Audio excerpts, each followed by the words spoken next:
Tonight on CTV News, the cost of hosting the World. We're seeing this as an economic development opportunity for the province. I think this is costing us a whole boatload of money. The latest price tag for next year's FIFA World Cup and why some say it's not worth it. Also tonight. We determined these are locally acquired cases, which is concerning. Community spread. New cases of measles in the Fraser Valley. The patients haven't traveled, which means the source is local. And hey, Canucks Nation, are you ready for this? History has been made. Heroes welcome. The big party in the Valley with the Abbotsford Canucks bringing home the Calder Cup.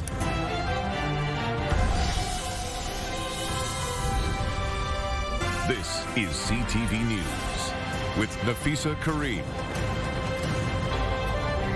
Good evening and thank you for joining us. Mi Jung is off tonight. Breaking news to start us off, the BC Centre for Disease Control has confirmed a number of new measles cases and many more locations where people could have been exposed, from Victoria to Surrey to Chilliwack and Kamloops. CTV's Penny Daflos has been tracking this story. So Penny, what do we know? Well, Nafisa, the BC CDC has just announced there's been a total of 17 new cases in the past week, bringing the total confirmed infections in the province to 49. I've also learned health officials have been bracing for a potential surge in measles with school ending this week and people traveling more. Remember, we've only had a few cases here in BC, but between Alberta and Ontario, there are more than 3,000 confirmed infections. They're still trying to figure out exactly where people contracted the virus, but they believe many or all happened locally. We have a list of locations where people may have been exposed to the highly contagious measles virus on our website. The early symptoms can be mistaken for a cold, including a cough, fever, runny nose, and red eyes. By the time the rash sets in, multiple people can be exposed. Health officials are now preparing with masks and PPE to handle more potential infections as summer travel ramps up. We have connected with our emergency department, infection prevention and control team, and the primary care providers to really be prepared for patients who may show up with fever and a rash. Most of the time, measles can be a mild disease, but I don't recommend anyone to take the risk because there are a range of complications that can follow measles infection. So they range from like a just simple ear infection to more serious ones such as brain inflammation that itself can cause seizure. 2 of the 3 people in Chilliwack know each other, and health officials say they've already reached out to people who are in close contact with those infected in Interior and Fraser Health.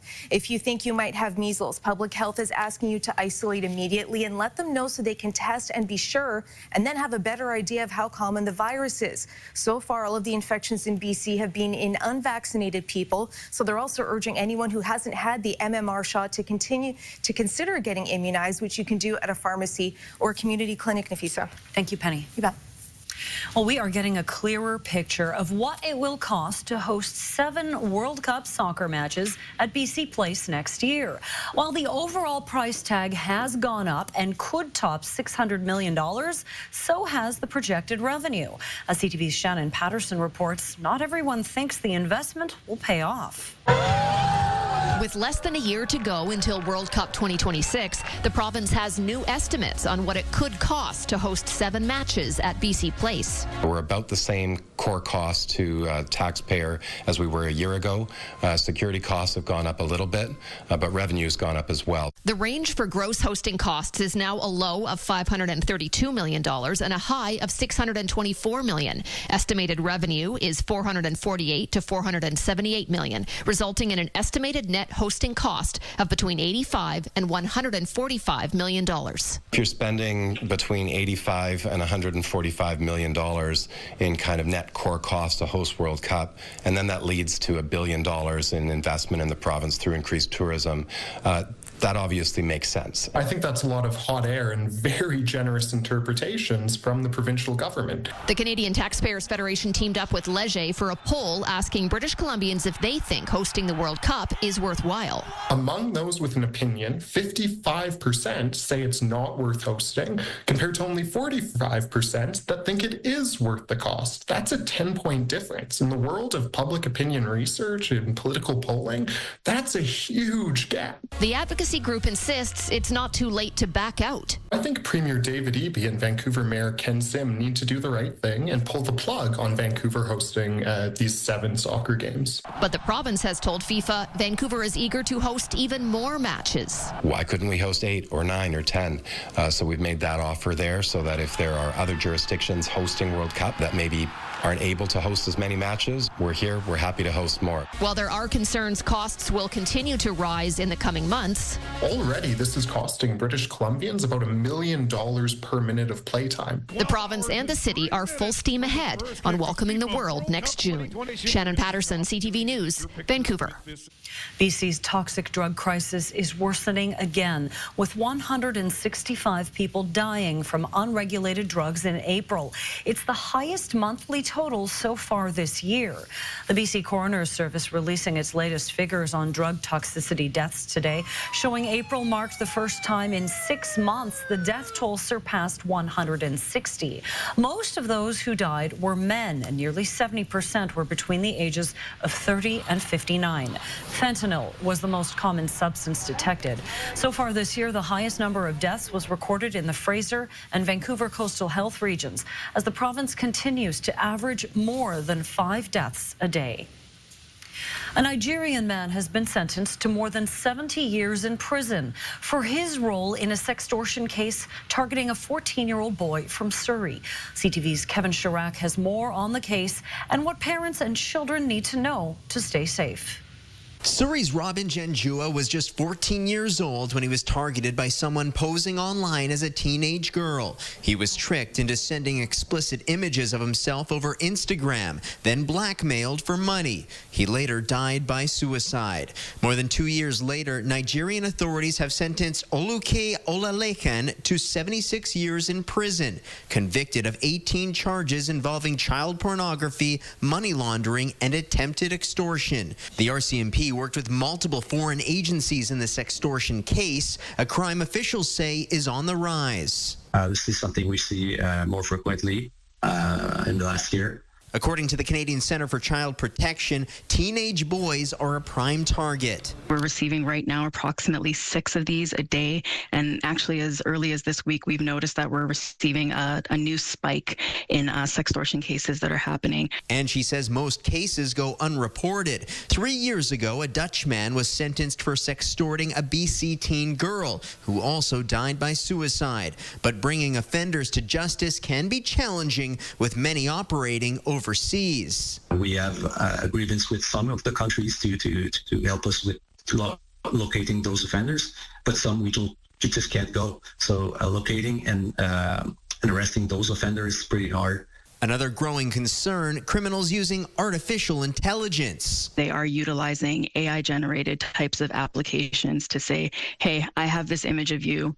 It's a nude image of you. If you do not comply with my demands, pay money, I will take this image and I will share it with all of your friends, all of your family. Police say education and awareness are the best defense and urge parents to have open, difficult conversations with their children. And if they are targeted, if you don't give the money, they'll go on to another target.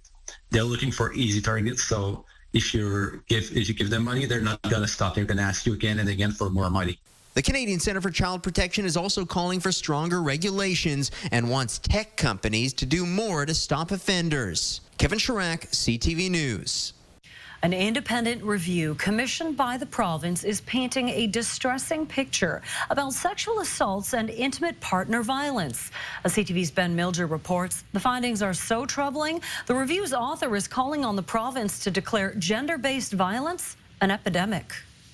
A new report says gender-based violence has been normalized in BC. It finds 1/3 of women and girls over 15 have experienced sexual assault, and almost half have experienced intimate partner violence. It must be understood as a pressing concern. It's pervasive, but it's preventable. According to the 250-page final report, victims almost never report violence to police, and those who do often face barriers in the justice system.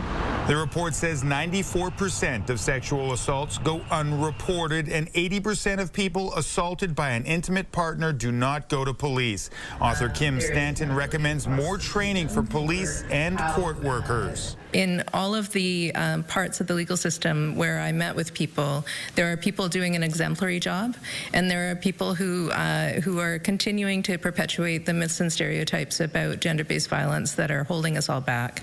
More than 50,000 victims of gender-based violence in BC sought help from Battered Women's Support Services last year. Many do not trust the justice system. We recognize that for many victims that do participate in the criminal system, you know, they don't often get a good result. They get a actually really bad result, and often the police become part of the problem. The crowd becomes part of the problem. The report makes 21 recommendations for the province. Attorney General Nikki Sharma says she still needs to review them. She has committed to taking action, but has not provided details so far. She did speak directly to survivors.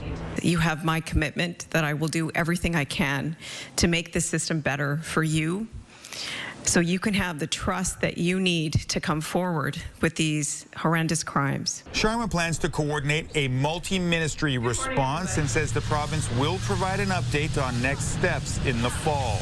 Ben Milger, CTV News, Vancouver. A memorial gathering for the victims of the Air India bombing saw Vancouver police keeping demonstrators away from mourners at Stanley Park. Those yellow flags read Khalistan and represent a separatist movement in India. Commissions of inquiry into the Air India bombing concluded Khalistan extremists planted the explosives that killed 329 people. Last night's gathering was held on the 40th anniversary of the tragedy, where family members remembered loved ones and expressed their deep appreciation for the Irish people who launched a desperate rescue effort after Flight 182 plunged into the waters off their shores. The Irish have a special place in my heart. I've always said that my husband had to die anywhere. I'm just glad he died in Ireland.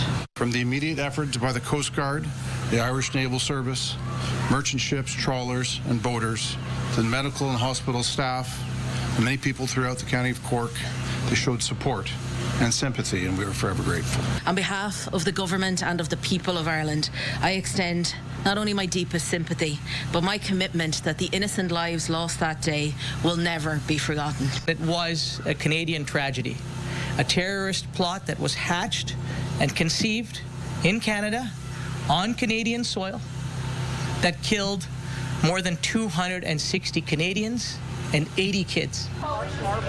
The Air India Memorial in Stanley Park stands next to a playground established to remember the children lost in the 1985 terrorist attack.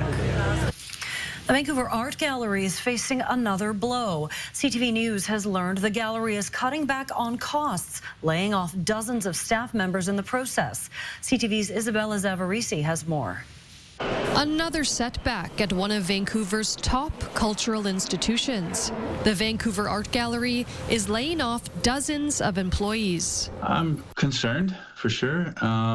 I can't, and I guess I am a bit surprised. The gallery wouldn't confirm how many staff are being let go, saying it has begun the difficult but necessary process of reducing its operating budget to ensure long-term sustainability. CUPE Local 15 represents around 90 staff at the gallery. The union says it was told about 30 CUPE members would be impacted. Voluntary severance packages are already being offered. I know that the art gallery has had some financial difficulties for the last several years. It's the latest blow to the organization. In December, CTV News revealed its board had scrapped plans for a new building. And last summer, construction was halted at Cambie and West Georgia when building costs ballooned from $400 million to $600 million. These can be some signs of troubling times. The layoffs come amid a wave of cuts from other Vancouver employers. Last week, real estate developer West Group announced a reduction to its workforce, and Rennie, a BC brokerage and real estate marketing firm, let go of 31 people in May. We've still got a very basically upset economy, frankly, courtesy of Donald Trump. that has to do with upset tariffs, especially if you look at the distrust that's been set up in Ontario, big employment issues there. So certainly you have a very uneasy economy. And one of the province's most beloved institutions appears to be reeling from it. Isabella Zavarisi, CTV News, Vancouver. Canada's annual pace of inflation is holding steady at 1.7% in May, according to the latest numbers from Statistics Canada. Economists say it's a step in the right direction, but consumers hoping to see some relief at the grocery store might be out of luck.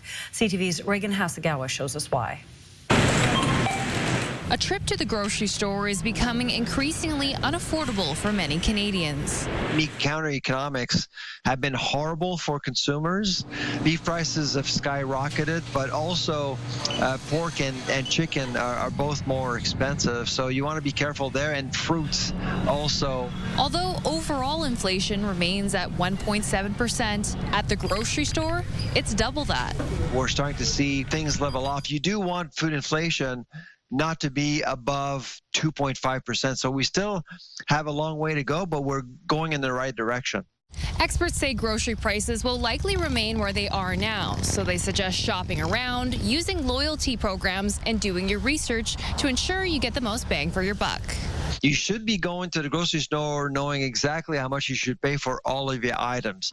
The Bank of Canada's goal is to keep inflation at 2%. Many economists say today's data is a sign of a healthy economy. People don't like inflation, but what people really don't like is deflation.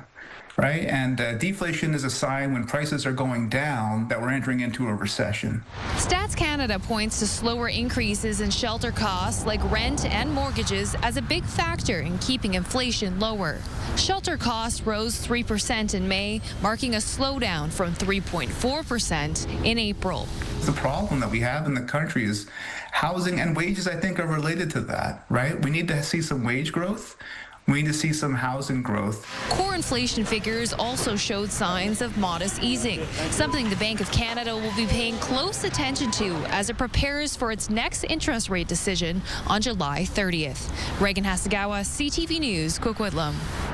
The BC Conservative Party has begun voting on the leadership of John Rustad in response to his allegations of blackmail against MLAs who left his party.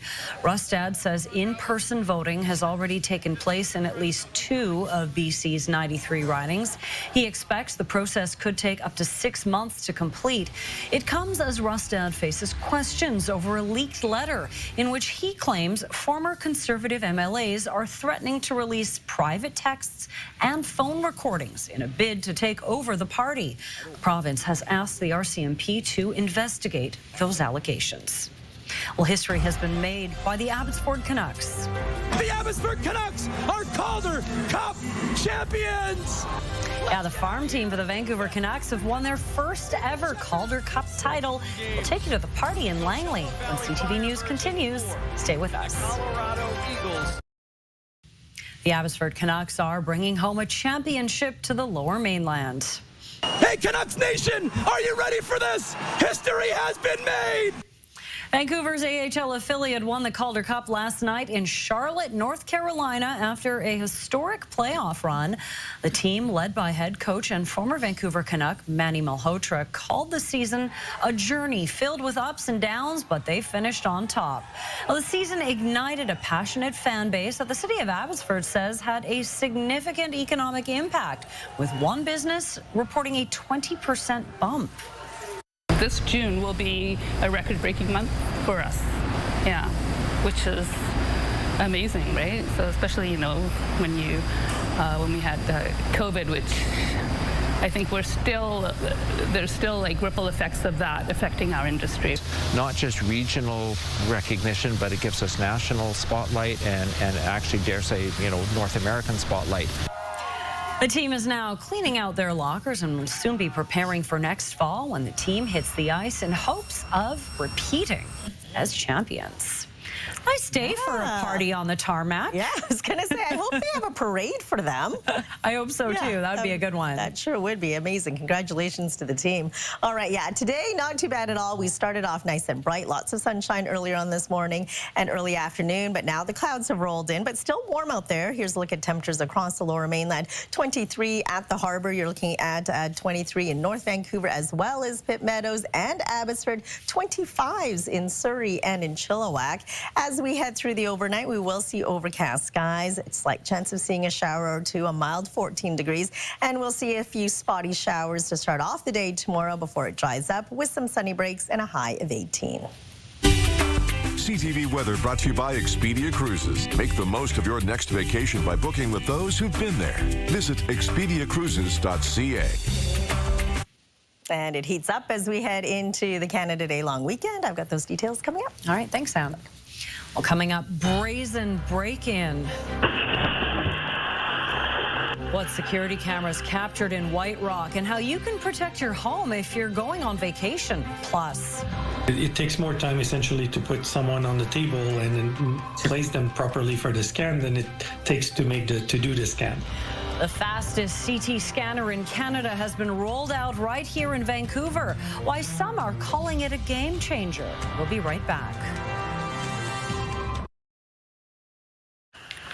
A break-in at a White Rock business was caught on camera. A man can be seen picking an object off the ground and using it to smash through a window before climbing inside. It happened in the 1300 block of Johnston Road just before 6 a.m. Saturday. The suspect took off before officers arrived. Anyone who recognizes him is asked to come forward. RCMP are also investigating if the suspect is connected to a second break-in nearby, reported just 2 hours later. Burglaries or break-ins are down in many cities, but as people go on summer vacation, thieves will be getting busy. They've switched tactics by going after what's outside your home. But as CTV's St. Alexander shows us, crooks can be caught red-handed with some help from a digital watchdog. This intruder likely has no idea he's being watched, that his every movement is being captured on camera. The owner, on the other hand, has been alerted in real time there's someone on the property, and without opening the door, sends a warning. Hey, what do you need, dude? I didn't mean to run into your house. This is a turret camera, so it's a high-definition IP camera. Crime Stoppers showed off some of the latest gadgets, so-called digital watchdogs, designed to take, well, a bite out of property crime. Surveillance cameras that can spot when someone crosses a line and then showers them with menacing light. The strobe will go off, and it will let the person who's in your property know that they've been detected. Two-way communication will allow you to actually speak to them. Typically at this point, they're running for the hills. Of course, what lies outside is much easier to swipe. So once again, as people leave for summer vacations, Crime Stoppers is reminding owners to remove all temptations. There's also a ladder around the side of the house, and as you can see, there's an open window here. What an easy way for somebody to break into your house, so make sure your ladders are put away. Don't leave your keys on a little hanger like this right by your front door. There's a window here. A burglar can just break through the window, and he's got access to all sorts of things. The porch pirate plague is well documented. We all know packages should not be left on doorsteps, but we can't be home at all times. Newer surveillance cameras can capture and save images and send intruder alerts instantly. They've even advanced more now to detect whether it's a human being or a raccoon. Now, prices for these devices range from about $100 to several hundred. As crooks get more crafty, cameras are becoming more sophisticated. St. Alexander, CTV News, Surrey. BC Cancer has rolled out a new diagnostic tool that it says is the fastest and most advanced of its kind in the country. The new PET CT scanner combines two imaging techniques to look at a patient's anatomy and assess how well their organs and tissues are working. BC Cancer says it's the first one capable of capturing a single image from the head to the pelvis. It's also about 22 million times more sensitive than its predecessors, meaning it works extra fast. They're way faster than the previous generations of scans. When I started my career, it would take 2 hours to take a PET scan. Now we can get a better PET CT scan in less than 30 seconds. So this is the first machine of its kind in Canada. These machines started emerging very recently. BC Cancer bought the $18.3 million tool thanks in part to funding through UBC. Researchers also plan to use the scanner to develop new drugs for cancer treatment. The province is facing calls to prioritize its commitment to $10 a day childcare by 2028 as the clock ticks down to the looming deadline. We're here to relaunch the 10-a-day childcare campaign. The reality is that 10-a-day progress in British Columbia has stalled. A coalition of childcare advocates of BC is behind the campaign that inspired the province to promise 7 years ago to deliver universal $10 a day childcare within the next decade. Today, the group launched 2 new online tools to help families compare childcare costs across the province and check their chances of winning the $10 a day lottery in their region. The city of New Westminster is marking a major milestone with more than 2,300 trees planted across 40 parks and public spaces as part of a reforestation initiative. This isn't just an investment in the city's environment. It is an investment in residents' physical, mental, and social health. It is an important step towards equity for all residents in this great city. Officials gathered to celebrate the completion of Phase 1 of the Urban Reforestation and Biodiversity Enhancement Initiative. The city will now begin working on Phase 2, which will focus on planting 6,000 trees on New Westminster streets and boulevards by 2030. Still ahead, diplomacy and conflict. They don't know what they're doing. Do you understand that? Foul language from the U.S. president and how a fragile ceasefire is holding between Israel and Iran. Plus, I mean, that's a lot. It's a lot of numbers. Per year? Per year. Boosting Canada's defense spending. The Prime Minister facing calls to commit to a new spending target and how many billions of dollars it could cost. Canada's first super tall skyscraper is being built in Toronto.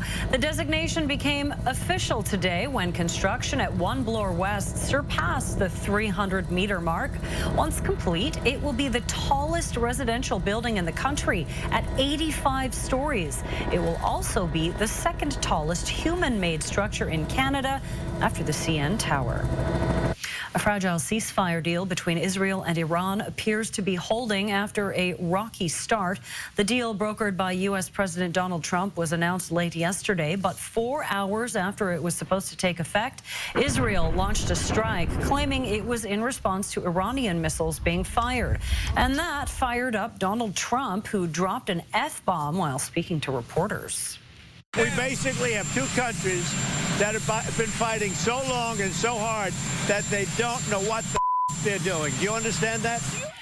Trump later writing on social media that the ceasefire remains in effect. The shaky truce comes 12 days after Israel began bombing Iran's nuclear sites, triggering retaliatory attacks. The U.S. entered the war on Saturday at Israel's request by striking more nuclear facilities. Trump claims they were destroyed, though an early U.S. intelligence report suggests otherwise. The Israel-Iran conflict is putting defense spending in the spotlight as the NATO summit gets underway in the Netherlands. Prime Minister Mark Carney joining all 32 alliance members in The Hague. The summit is set to focus on a new defense investment plan aimed at increasing NATO's collective readiness.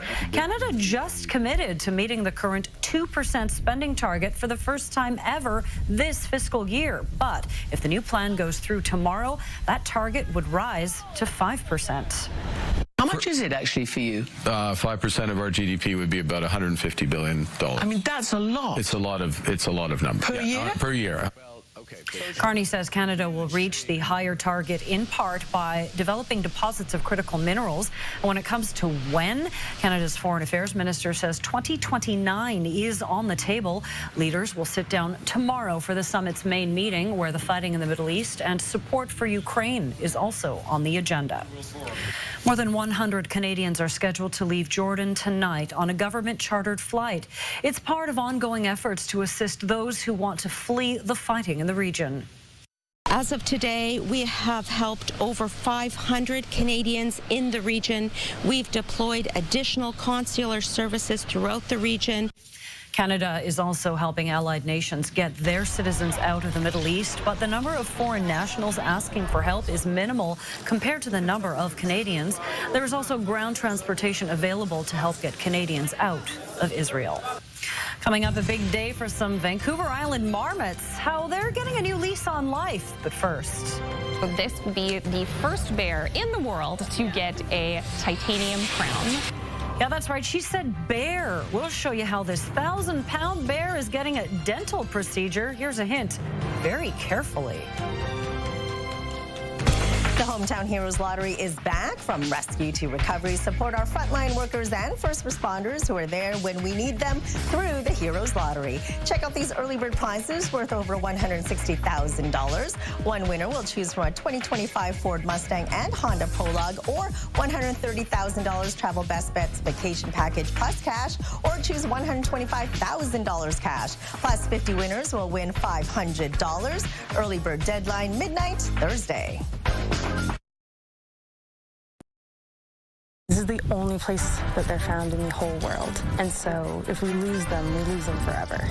It's Canada's most endangered mammal, but there is growing momentum for the Vancouver Island marmot. We'll have that story right after Anne's forecast. But first, they say you should never poke the bear. But today, a team of vets did just that at a zoo in the States, but it was for a very good reason. It is the largest crown that's ever been placed on an animal, and so this will be the first bear in the world to get a titanium crown.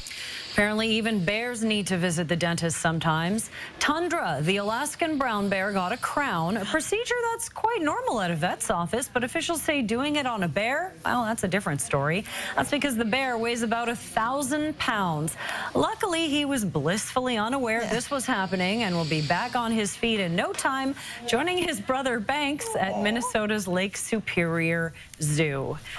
You know, I like critters, but I couldn't imagine being a bear dentist. No, hazard pay would not be enough for me. You want to make sure that they have enough laughing gas or something, just to make sure they stay out of it. But hopefully he feels a lot better after he gets that crown. Good for him.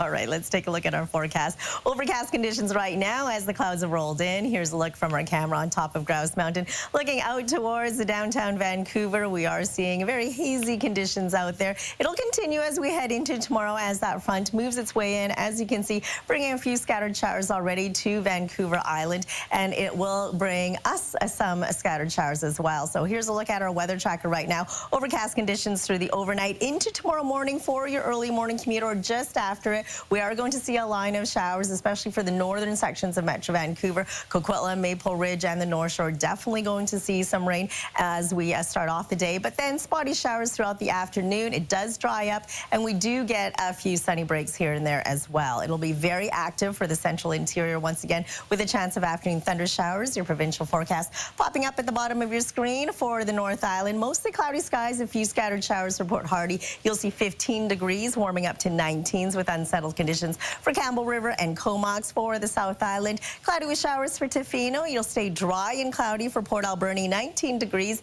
Sunny breaks for Nanaimo, Southern Gulf Islands, and Victoria. You're looking at 20 degrees under a mix of sun and cloud.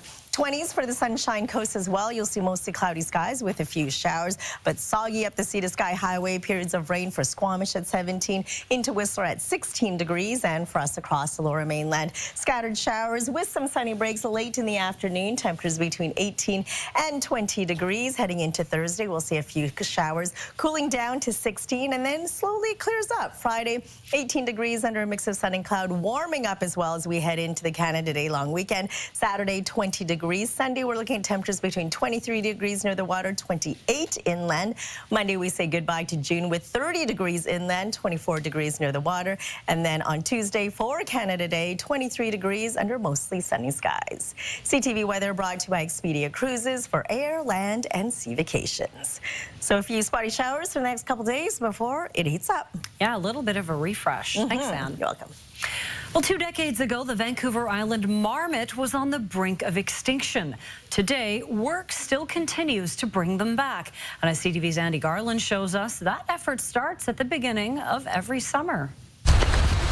5 lucky volunteers get to carry some very precious cargo. It was just an incredible feeling to know what this marmot symbolizes. On the slopes of Mount Washington, 5 Vancouver Island marmots get a taste of the wild for the very first time. Just seeing them in their natural environment, running around. This is the first of many, as 41 marmots will be released from captivity this summer. There are 1-year-olds who spend their first year with mom and dad learning how to hibernate and put on weight. Research has really demonstrated that that's the best time for them to be released to the wild, so they'll have the best chance of survival. The Marmot Recovery Foundation is trying to build off last year's record number of nearly 400 Vancouver Island marmots living in the wild. When we released our first Vancouver Island marmots to the wild in 2003, by the end of that year, we could only find 22 Vancouver Island marmots left. 22 years later, the Vancouver Island marmot is still considered the most endangered mammal species in Canada. They remain pretty vulnerable to random events, predation, and those threats that cause the decline in the first place. The Wilder Institute, which is a conservation branch of the Calgary Zoo, is one of 3 captive breeding programs for the marmots, and say their survival is trending in the right direction, but there's still a lot more work to do. This is the only place that they're found in the whole world. And so if we lose them forever. Even though these curious little guys aren't out of the woods yet, the Recovery Foundation feels the work that has already been done should be looked at in other cases. Paving a path to demonstrate how we can recover our absolute most endangered species. The foundation will know before hibernation in the fall if efforts continue to give these resilient marmot species a second chance. Andy Garland, CTV News, Mount Washington. Continuing with the critters now, call it a real-life Winnie the Pooh moment. 2 bears were caught making a beeline for some honey after escaping their enclosure at a wildlife park in the UK.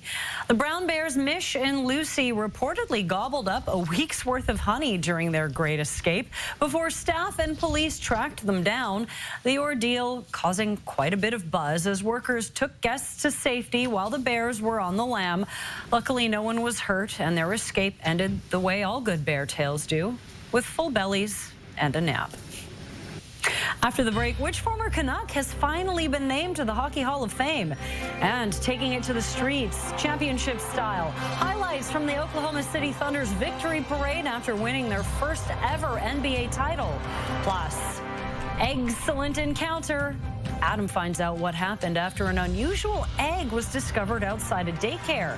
Later on the Sawatsky sign-off. Right now, here's a preview of CTV Morning Live. Economists say that Canada is in the early stages of a recession. Wednesday on CTV Morning Live, why BC small businesses are already feeling the squeeze. Also, everything you need to know about RRSPs, why you may want to consider refiling your taxes and paying back some refunds. Plus, a new lottery is coming to BC, the innovative way it plans to raise funds for local charities. We'll see you in the morning. News, weather, and traffic. It's everything you need. CTV Morning Live, weekdays 6 to 9.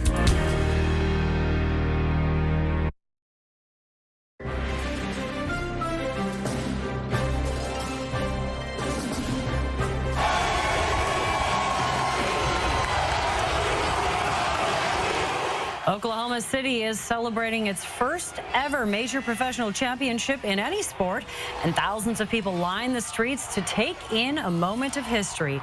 The Thunder beat the Indiana Pacers in a thrilling NBA final, with Game 7 finishing 103-91.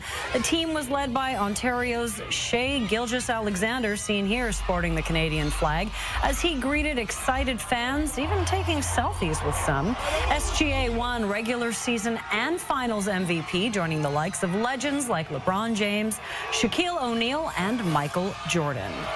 Canada has their fate in their own hands tonight in the final group stage game at the CONCACAF Gold Cup. Nelson chips this one in towards the back post.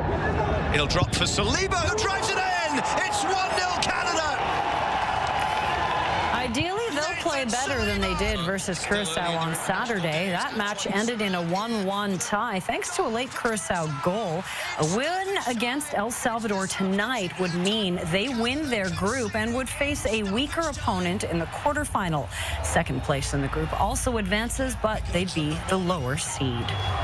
The 2025 inductees to the Hockey Hall of Fame have been announced, and for one former Vancouver Canuck, it's been a long time coming.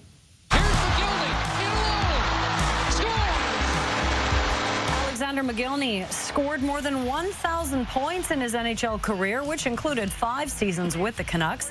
The Stanley Cup champion is part of a stacked Hall of Fame class, including a couple of players unpopular with Canucks fans, Zdeno Chara and Duncan Keith. Joe Thornton, Jennifer Botterill, and Brianna Decker round out the 6 players to receive this year's honor. A piece of 80s movie history just fetched a small fortune at auction. The iconic sweater vest worn by Matthew Broderick in Ferris Bueller's Day Off has sold for more than $279,000. That vest, famously worn in the Twist and Shout parade scene, was one of the standout items in the Sotheby's sale in New York. It attracted a total of 11 bids. I wonder if the person is going to wear the vest. I hope so. Will they put it on display? Do they have a Ferris Bueller shrine? I have questions. I don't know. Wear that. I bet there's going to be a lot of dupes after this. The color is wonderful. Leopard print is a color. Speaking of retro, Adidas is getting set to re-release the iconic shoes once worn by a Canadian hero. Terry Fox's iconic navy blue and white Adidas Orions are being re-released on July 3rd in honor of the 45th anniversary of the Marathon of Hope. Well, the announcement comes as Terry's brother Daryl and the National Ride of Hope passed through Thunder Bay, Ontario today. That's where Terry's run came to an end in 1980. The 7,000-kilometer ride across Canada has already come close to reaching its goal of raising $1 million for cancer research. Now, you were saying those shoes sold out really fast. Yeah, the last time around, so you got to get on that. You like buying tickets for the first night of the Rolling Stones. Yes. Yeah. Before we get to the Sawatsky sign-off, Mary, what do you have for tonight at 11:30? Yeah, the sports theme is continuing. Nafisa, the PWHL draft is currently underway in Toronto, and Vancouver appears to have broken the internet with so many new additions to the team. Goaltender Kristen Campbell was the 3rd round, 19th overall pick from Toronto. In exchange for Vancouver's 2nd and 3rd round picks, Campbell won a gold medal at the 2022 Winter Olympics.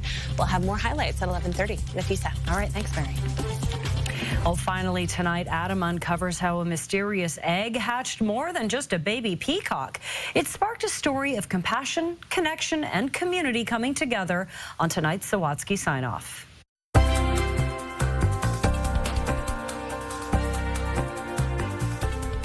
Just down this path right here. We're one of Julie Sitnin's daycare kids, found inside this little house, alongside a pair of dolls, a single unhatched egg. So one of my kids is actually anaphylactic to eggs, so I freaked out a little bit. Well, it felt unusually heavy for a chicken egg.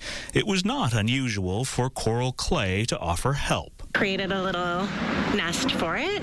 Coral also grabbed a heater to keep it warm, added a stuffy to keep it company, and called a few animal rescue organizations that might keep it safe. But they couldn't help. We were left with just leaving nature to do its thing, which made us all very sad. Until Julia texted her friend, who works at this cafe on a farm, and Isaiah Cardelicia agreed to care for the egg overnight before taking it to work the next day. Pretty bizarre, but I knew Tara would be interested in it. Tara McMullen, who's Isaiah's boss, who suspected the egg had been abandoned because something was wrong with it. Told everybody, don't hold your breath for this. This is not gonna happen. Still, Tara placed it in her incubator and looked after it for weeks before out popped a baby peacock. It was absolutely perfect. It's just the cutest little thing in the world. They named him Chickpea, and Tara spent the next few days caring for him round the clock. Doesn't matter if it's a baby peacock, a baby kitten, a baby dog, or a baby baby. They're all a lot of work. Which is why Tara is so grateful a local veterinarian who owns a chicken has agreed to adopt Chickpea so the hen can raise the peacock as one of her own. I absolutely know he will have the best life ever. That's so cute! While they say it takes a village to raise a child well, when it comes to an abandoned peacock egg, it takes a collective of kind people to raise a chickpea well. It doesn't matter what it is. Be kind. Spread the love. Everybody wins. Adam Sawatsky, CTV News, North Saanich. Aww. So cute. This is why I love this job. We get to watch stories like this. We get to learn something new every day. And today I learned what a baby peacock looks like. I know, so adorable. Very, very cute. Owe me a Coke. So cute. Well, welcome to the world, baby chickpea. All right, let's take a look at our scenic snapshot for tonight. A gorgeous shot of Panorama Ridge. Look at that. Thanks, Peter, for sending this beauty in. And we want to see your scenic snapshot as well. So email us at scenicsnapshot@ctv.ca. CTV News continues online anytime. Head to our website, ctvnewsvancouver.ca. Make sure you catch Mary at 11:30. And, of course, start your day with CTV Morning Live. Thank you so much for sharing part of your evening with us. Good night.